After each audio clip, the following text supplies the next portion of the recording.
and welcome to Heartfelt Conversations, where we have discussions around human trafficking. Here we get to bring different guests, and today we are here at Tangaza University at the School of Communication. I hope I got that right. Let me just check my notes. Unajua kuna ubaya kuangalia. It's the Institute of Social Communication, and this department has generously given us the studio space so that we can be able to record our episodes, create more awareness about human trafficking. And if you're a student interested in knowing how to work with cameras, be in the media, be in communications, and all that, this is the place to be. You can get more information on their website, that is www.tangaza.ac.ke, and you can get more details on the actual School of Communication here, and it will be, my editor, please put the title here, the email address and the contact number, because this is the place to be. And the university believes in teaching minds, touching hearts, and transforming lives. So that's where we are today, and very happy to introduce my guests for the day. My name is Njeri Ragoi, a host here at Heartfelt Conversations. So karibuni sana my guests. I hope you're feeling welcomed here at Tangaza University. Mmekaribishwa sana. Thank you very much. Yes. So I'd like us to introduce yourselves. Alafu, you tell us what you do in a nutshell. We'll start with you, the lady on my right. My name is Matthew Tino. I work with HAART Kenya, Awareness Against Human Trafficking, as the head of protection. So basically what I do is I manage projects as well as I have some safeguarding components within my work. So yeah. Great. Karibu sana Masi. I'm very happy to have you here. You look lovely. Thank you. Relax. We don't bite people. On a light note. Yes, the gentleman. Okay. Good morning. Is it still morning? Yes. Yeah, good morning. Good morning. My name's Eddie Mbidi. I'm a survivor. I've been working. I'm a survivor at HAART Kenya. I've done several projects with HAART Kenya. Through this journey of entrepreneurship, they've taken me so far through the knowledge, through the financial support. It's been grateful. Been grateful. Yeah, true. It's great to see you here. Yeah. In July, we were able to go with Eddie to commemorate the World Day Against Trafficking in Persons, and it was a great experience. Yeah. We appreciate you always for being one of our voices as we go out. True. You mentioned you're a survivor. Maybe we can backtrack a bit and tell us, how did you find yourself in that situation? At that time, I was a bit young, vibrant. you know, after college, then you want to achieve, you have all your plans. So I had worked in Kenya for a year as in the sales and marketing field. And then I saw this as an opportunity. I got an offer to Saudi Arabia, the same job, sales and marketing, but now I was going as a sales assistant. It had a good offer, the salary on contract, the one which was offered how back much? in Maybe country. just give us a range. The range was around 35 to 40. And here in Kenya was and here in Kenya was barely getting 20. You get cars, and then you have the base transport, you see. And then here you're getting an offer with 35 to 40. You're getting according to the contract, you're supposed to get food, place to sleep, transport to work. So no tax. It's a good deal. How did you find the deal? Is it on social media? Someone referred you? Okay, about the job I got from social media on Facebook. I had seen some people saying that the jobs in Saudi Arabia, they are good jobs. People are getting paid well. The other stories are lies. They're usually that other story, but we usually tend to ignore it or rather blind it. Then you go and learn now through the hardship and what you face over there. But I'm grateful I came back in the country in one piece. So I'm grateful for that. The experience wasn't that good because from me I was going for a job of sales and marketing. Get into Saudi Arabia, I get a job in the farm. You see now, that's two different things. Then the contract changes. The salary you are being offered here, you are told now, this salary we are giving you, we have not deducted the money we are giving you food. You see, now they end up deducting you end up getting the 20,000 you are running from here. Now you wonder, why was I even living? To come do hard labor. I could have just even survived here and grown myself to something else, but it's life. Yeah, true. It's life, and anyway, all experiences shape us differently. True. So you were able to come back. Yeah. And then what next? I was able to come back. I came back that time. Back in the country, jobs were not that available to everyone. You had to hustle. So through social media and a friend, I knew about HAART Kenya. I joined HAART Kenya. They were able to cater for some needs and offer support. Actually, psychological support. People tend to rubbish it as like a small support. Yeah. But believe me, the mental dissertation and whatever, you need something to keep your thoughts off that experience. Yeah. So the psychological support actually helped a lot for me to be able to ignore the past and then now let me just work on this. I move ahead. I'm already here. Yeah. So what do I have to lose? You see, when you're at rock bottom, there's only one way up. True, you can't go down anymore. Yeah. So through that, I was able to get support on entrepreneurship. I've seen the growth I've come through. Starting selling from one product, now selling like a variety of products, and then having like to employ people. Wow. People depend on you. Yeah? Imagine. We come into work for it. That's something great. Okay. Yeah. Okay, we'll touch a bit more on that, but I'd like to loop in Mercy. So Mercy, you say you had different projects and work with different departments also, including Survivors. So now Eddie has talked a bit about entrepreneurship, psychosocial support, and what's the importance of economic empowerment for those who choose to do businesses. Okay, so you'll allow me to give you context? Yes, please. So as an organization, so we've been supporting survivors since 2013, and one of our goals is to ensure that when we are giving this support, we are able to give short-term and long-term. And for us, the long-term is the most important because we need to support the survivor to be able to be independent.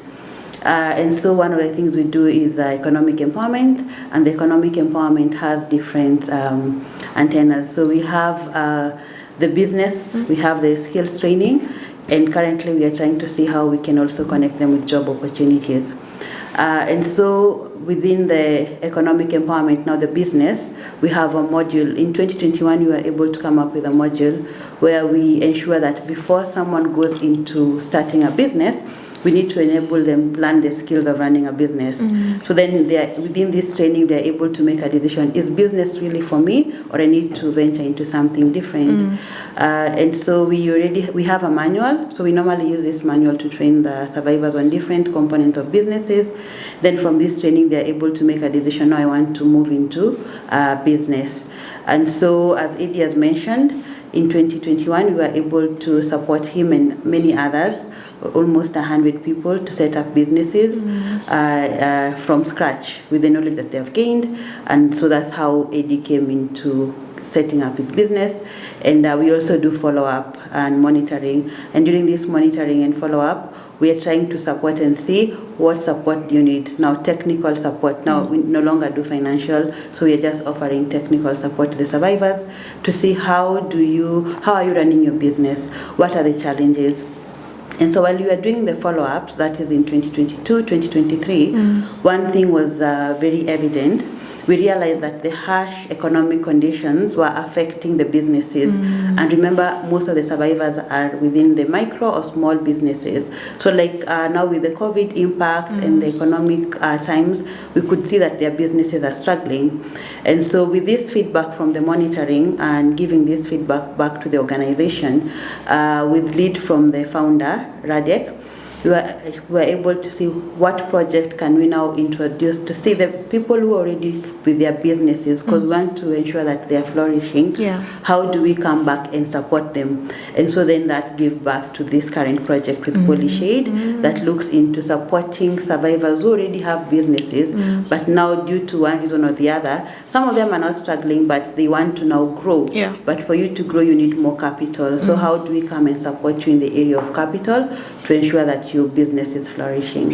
Yes. And thank you for really shedding light and giving us the history of where we've journeyed through in terms of entrepreneurship and economic empowerment.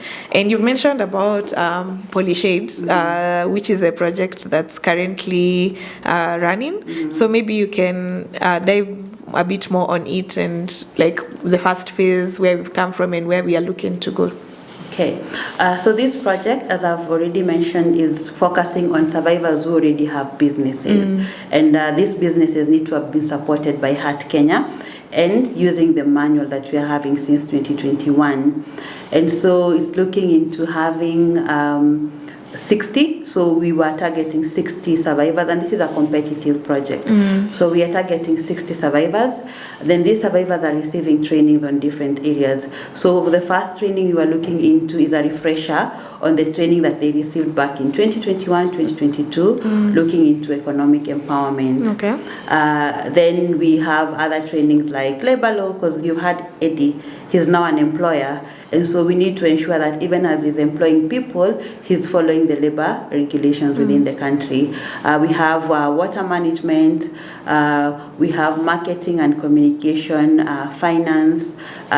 Basically what we are looking into is how do we support the survivors to have a broad view in managing their businesses. But at the same time, we have a component on how do we ensure that this is also in line with climate smart, like when you're having a business but still your business is climate smart. So really looking into, that's why we're even having the component of water management. So how do you ensure that your business is still environmentally friendly? So within the project, so that's what we are doing. Like they have a number of trainings that they receive. So far we've been able to do the trainings.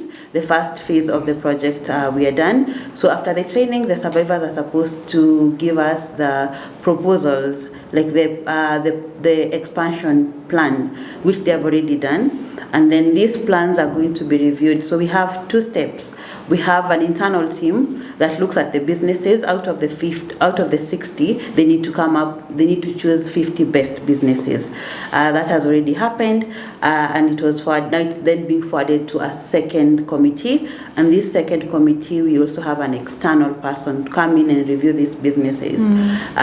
So they also look at the businesses. There's a criteria that we are looking into. So out of these 50, we still need to select 10 best. So then, so we have 10 best who will receive up to 100,000 Kenyan shillings worth of capital, and then we have the remaining 40 who will receive 75,000 Kenyan shillings capital. Which is good capital for boosting the business. Yes. Eddie, I'm sure you're saying true. Yeah. So Eddie, Mercy has talked about the different trainings that were conducted at the beginning of the project. Maybe you can tell us as a participant, how are the trainings for you? The trainings were a bit very educative. They were exposing us to knowledge, which most of us we didn't have, like how to invest in this, you see, things are changing. Like right now, people are moving out from cash. So in every business you're conducting right now, you need to have like the mobile payments, the bank payments, because most of the customers prefer the cashless like transactions. And usually even better, because when you do cashless transaction operating with the bank, it builds up your credit score.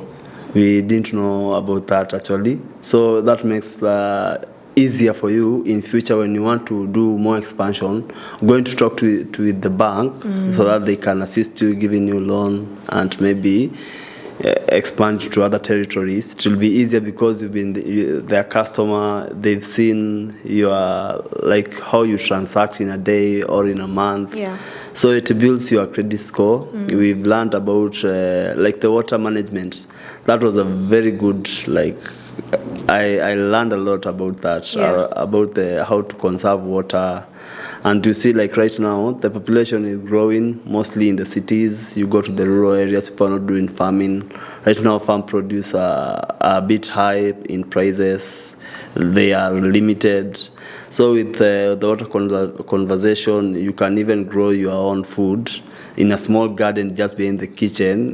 We've learned that how to put sacks, and then we've learned a lot about the water management. Then we went about labor laws. Actually, that was I actually you can get like into the wrong side of the state when you don't have knowledge about labor law. You need to understand about when you're employing casual, what are the terms, how are you supposed to treat this person, how many workers is someone supposed to work within a day. You see, some of those laws I didn't know about, but it was quite helpful, actually. We even introduced how to draft a contract.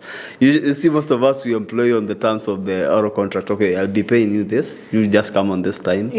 A written contract is usually safer because you have like an agreement, and everyone has have a signature. You've signed it. You have a witness. I have a witness.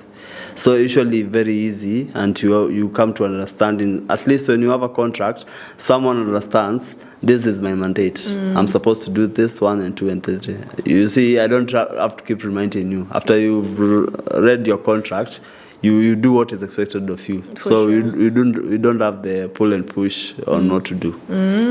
That's nice. I'm happy for you that you went through the trainings, and we look forward to seeing where your business will go.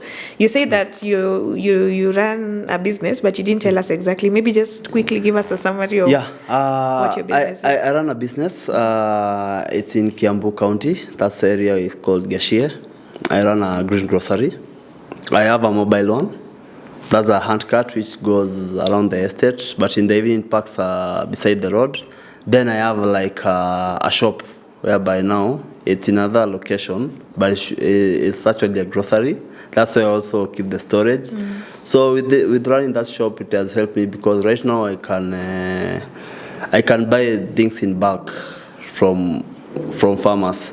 And you see, the best thing with this Polyshade and HAART trainings, we come different people who have different entrepreneurship skills. We are able to network because during that training I've networked with several other survivors. I have got a bee farmer who is willing to give me pure honey with like a best price, the farm price. You see, that will give me a competitive edge among the competitors in the market. I've networked with farmers from where I have Collins, who is a rice farmer. He's willing to bring me pishori. So actually the training helps a lot. Okay, that's good to hear. So as we wrap up, Mercy, what do we hope for the impact of this project under the Polyshade, that is having empowered survivors? What do we look forward to? We are looking forward to having survivors who are entrepreneurs and who are able to also create job opportunities for others. We are hoping for them to be financially independent and also to see an increase in their household income, to see them take their children to school, and also to be able to support when it comes to reduction of unemployment among the population in the country. Great, wise words there. Eddie, as we wrap up, what would you like to finish? What are your final words? My final words is what you plan to do, just do it. Don't wait. Just go ahead. Just do it. Just put all effort, all you can do. Just do it. It's what matters is all about the energy you put in that process you want to do. It always pays in the end, because that time we came for the training for the whole of the 3 weeks. It wasn't in vain. I can see like the growth. Like I've told you, like right now, the place where I operate my business from is like kind of rural settings, but it has grown. I've introduced food stuff which I thought they were for like another demography. But the reception, I'm surprised. So I'm grateful for that. Glad to hear. And Yeah. we look forward to visiting your grocery shop. True, true. Yeah, so thank you so much for joining me today here at Heartfelt Conversations to have Yeah. this conversation about the Polyshade project. And thank you to Polyshade for making this possible, because we are partnering with them in empowering and boosting businesses of survivor entrepreneurs. And Eddie, as you've seen, who has come here today, has been a beneficiary. So thank you so much. Till next time, let's remember to have a society free from trafficking in persons.